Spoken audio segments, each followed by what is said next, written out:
Railway station opposite Bata showroom. ಇಲ್ಲಿ ಮೋರಿ ಕಟ್ಕೊಬಿಟ್ಟಿದೆ, ನೀಟಾಗಿ ನೋಡೋರು ಇಲ್ಲ, ಮಾಡೋರಿಲ್ಲ.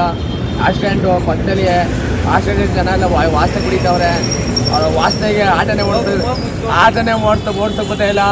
ಒಂದು ಆಮೇಲೆ ಜನರು ಪ್ಯಾಸೆಂಜರ್ ಹೊತ್ತು ಹಿಂದೆ ಮುಂದೆ ನೋಡ್ತಾರೆ ವಾಸನೆಗೆ. ಇಲ್ಲಿ ನೀಟಾಗಿ ಇದಿಲ್ಲ, ಯಾವಾಗ ಕ್ಲೀನ್ ಮಾಡ್ತಾರೆ ಅಂತ ಗೊತ್ತಿಲ್ಲ ಮಾತ್ರ.